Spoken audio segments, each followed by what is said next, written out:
بسم الله الرحمن الرحيم.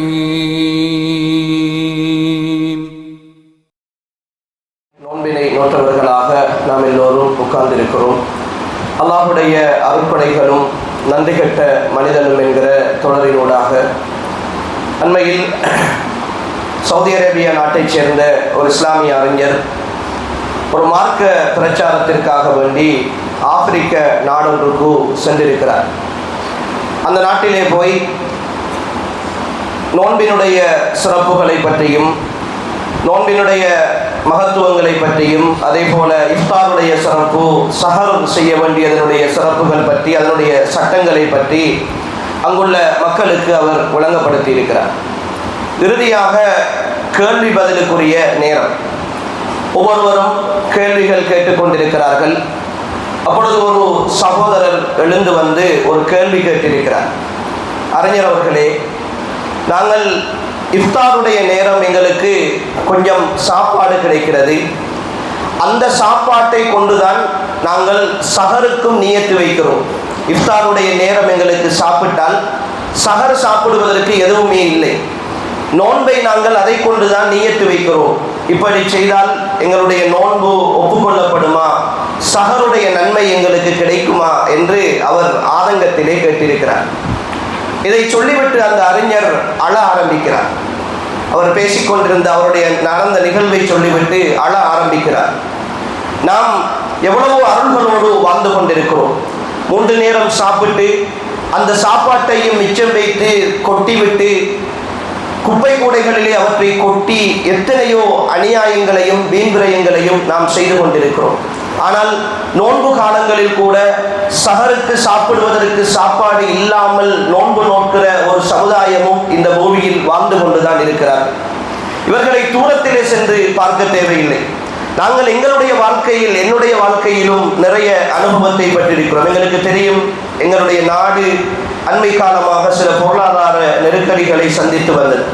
நாங்கள் சில நண்பர்கள் சேர்ந்து எங்களுக்கு அடிப்படை தேவைகள் இருக்கிற பொழுது ஏதாவது வெளிநாடுகளில் இருக்கிற நண்பர்களிடத்திலிருந்து சில உதவிகளை பெற்று அடிப்படை மிக சிரமமாக உள்ளவர்களுக்கு நாங்கள் அந்த சாப்பாடுகளை அல்லது உலருணவு பொதிகளை நாங்கள் விநியோகிப்பது வழக்கம். அப்படி ஒரு நாள் நாங்கள் ஒரு இடத்திலே போய் தட்டுகிறோம். ஒரு ஏழ்மையான ஒரு குடிசை வீடு.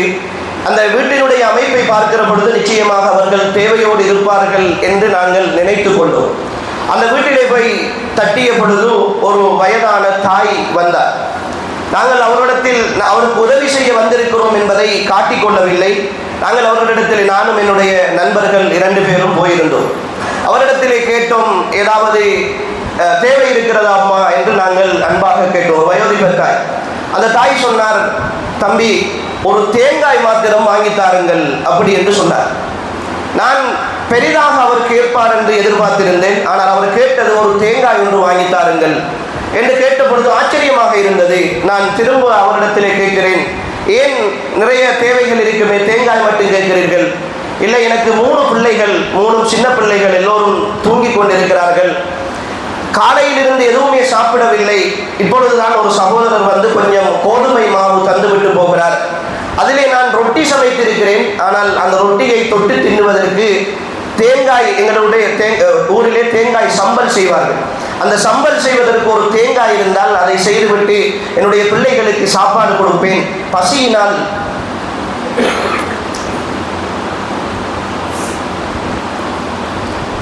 தூங்கிக் கொண்டிருக்கிறார்கள் என்று அந்த தாய் சொன்னார். அன்புக்குரிய சகோதரர்களே, இந்த சூழ்நிலையில் கொஞ்சம் யோசித்து பாருங்கள். 3 சின்ன பிள்ளைகள். நாம் வரலாற்றிலே பழைய காலங்களில் படித்திருக்கிறோம். நபி அவர்களுடைய வரலாற்றிலே பட்டினியோடு இருந்த பிள்ளைகளை தூங்க வைத்து விட்டு தாய்மார்கள் சாப்பாடு இல்லாமல் தூங்க வைத்த வரலாறுகளை எல்லாம் படித்திருக்கிறோம். ஆனால் எங்களுடைய காலத்திலும் அப்படியான மக்கள் இப்பொழுதும் இருக்கிறார்கள். நான் இங்கு வருவதற்கு ஒரு சில வாரங்களுக்கு முன்னால் இன்னொரு ஒரு சகோதரர் வந்து சந்தித்தார். எனக்கு தெரிந்த ஒரு சகோதரர், ஆனால் அவருடைய நிலை எனக்கு தெரியாது. என்னோடு அவர் பேசிக்கொண்டிருக்கிறார். அவரும் ஒரு வயது போன ஒரு சகோதரர் என்னோடு பேசிக்கொண்டிருக்கிறார். ஒரு உதவி தேடித்தான் வந்திருந்தார். அவரோடு நான் பேசிக்கொண்டிருக்கிற பொழுது, என்ன செய்கிறீர்கள், என்ன நிலை, உங்களுடைய குடும்பத்தினுடைய நிலை என்ன என்று கேட்கிறேன். அப்பொழுது அவர் சொல்லுகிறார், எனக்கு இப்போ சற்று சுகையினமாக இருக்கிறது. என்னுடைய வார வருமானம் வெறும் 16,000 ரூபாய். 16,000 ரூபாய் வருமானத்தோடு இருக்கிறேன். எனக்கு 3 குமர்கள், வயதுக்கு வந்த 3 பெண் பிள்ளைகள், பேர பிள்ளைகள் இருக்கிறார்கள்.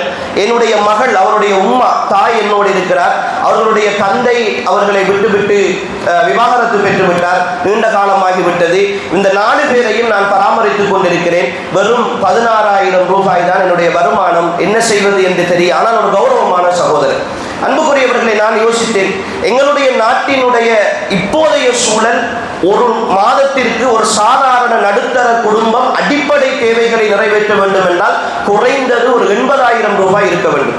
80,000 1 லட்சம் ரூபாய் மருத்துவ செலவு தள்ளி அவர்களுடைய உணவு, அடிப்படையான தேவைகளை நிறைவேற்ற வேண்டும் என்றால் குறைந்தது ஒரு 80,000 ரூபாய் வருமானம் இருக்கிற குடும்பம் தான் சாதாரணமாக நிறைவேற்றலாம். அப்படி என்றால் 4 பேரோடு குடும்பத்தில் இருக்கிற 5வது நபராக 5 பேரும் பெரியவர்களாக இருக்கிற ஒரு குடும்பத்தில் வெறும் 16,000 ரூபாயை வைத்துக் கொண்டு அவர் என்ன செய்து கொண்டிருப்பார்? எப்படி சாப்பிடுவார்கள்?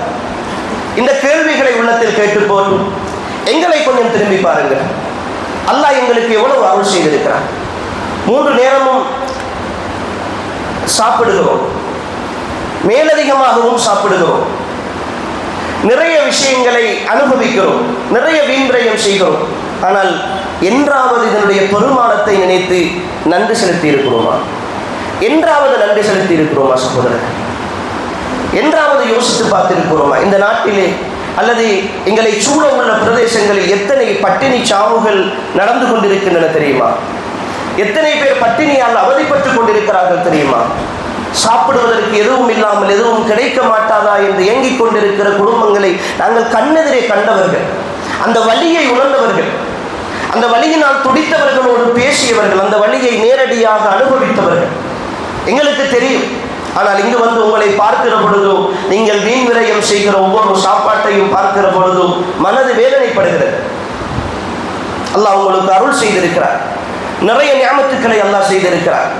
நன்றியோடு இருக்க வேண்டிய மிக பெரும் கடமை உங்களுக்கு இருக்கிறது. என்னுடைய வாழ்க்கையில் கூட நான் அனுபவித்திருக்கிறேன். கடந்த காலங்களில் பொருளாதார பிரச்சனை, தட்டுப்பாடு ஏற்பட்ட பொழுதும் நிறைய நெருக்கடிகள். என்னுடைய மகளுக்கு ஒரு சுகையினம், காய்ச்சல், ஒரு மாதுளம்பழம் வாங்க வேண்டும். அவர் ஆசைப்பட்டு கேட்கிறார். ஒரு பழம் அப்போது 1000 ரூபாய், 1200 ரூபாய் சொல்லுகிறார்கள். வாங்கி கொடுப்பதற்கு வசதி இல்லை. கடைசி வரைக்கும் என்னுடைய பிள்ளைக்கு அதை வாங்கி கொடுக்க முடியவில்லை என்கிற ஏக்கம் இன்று வரைக்கும் என் மனதில் இருக்கிறது. அப்படியெல்லாம் அந்த சூழ்நிலையில் இருந்து அனுபவித்து வந்த எங்களுக்கு அந்த வேதனை புரிகிற பொழுது, அன்புக்குரிய சகோதர சகோதரர்களை, நாங்கள் அல்லாஹுக்கு மிக நன்றியோடு இருக்க வேண்டிய தேவையோடு இருக்கிறோம். மிகப்பெரிய அருளோடு நீங்கள் இருக்கிறீர்கள். பார்க்கிற பொழுது சந்தோஷமாக இருக்கிறது. நிறைய சகோதரர்கள் நிறைய வசதி வாய்ப்புகளோடு அல்லாஹ் இந்த சூழலை பொறுத்தவரை உங்களை வைத்திருக்கிறார்.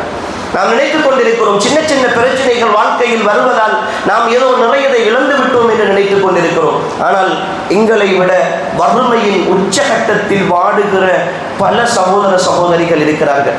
ஒரு ஆடையை வைத்துக் கொண்டு மாறி மாறி அதையே கழுவி உடுக்கிற சகோதர சகோதரிகளும் எங்களோடு இருக்கிறார்கள். அதெல்லாம் வரலாறு அல்ல, இப்பொழுது நிஜ வாழ்க்கையில் நாங்கள் எங்களுடைய பிரதேசங்களில் கண்டு கொண்டிருக்கிற உண்மைகள். இந்த உண்மைகளை தாண்டித்தான் சில விஷயங்களை நாங்கள் மனம் விட்டு பேச வேண்டி இருக்கிறது. அன்புக்குரிய சகோதர சகோதரிகளே, அல்லாஹுக்கு நன்றியோடு இருங்கள். உணவு விஷயத்தில் குறிப்பாக இன்னல் முபத்திரீன கானூ இஹ்வான ஷயாத்தீன், யார் வீண் விரயம் செய்கிறார்களோ அவர்கள் ஷைத்தானுடைய சகோதரர்கள் என்று அல்லாஹ் சொல்லுகிறார். எத்தனையோ அளவுக்கு மிச்சமான வீண்விரயங்கள் சாப்பாட்டு விஷயத்தில் நடந்து கொண்டிருக்கின்றன. அளவோடு பார்த்து கொள்ளுங்கள். அல்லாஹ்வும் உங்களுக்கு அளவில்லாமல் தந்து கொண்டிருக்கிறான். அல்லாஹுடைய விஷயத்தில் நன்றி கட்டு விடுகிற பொழுது அல்லாஹ் அளந்து தர ஆரம்பித்தால் இந்த பூமியில் அதை அனுபவிக்க முடியாது என்கிற விஷயத்தை இன்றைய வாலிப சமுதாயம் புரிந்து கொள்ள வேண்டும். எல்லாம் வல்ல அல்லாஹு தஆலா என்னையும் உங்களையும் அவன் தந்திருக்கிற எல்லா நியாமத்துக்களுக்கும் நன்றியோடு நடந்து கொள்ளக்கூடிய நல்லடியார்களாக ஆக்கி அருள்வானாக. வஆஹிரு தஅவானா அல்ஹம்துலில்லாஹி ரப்பில் ஆலமீன். வஸ்ஸலாமு அலைக்கும் வரஹ்மத்துல்லாஹி வபரகாத்துஹு. والحمد لله رب العالمين.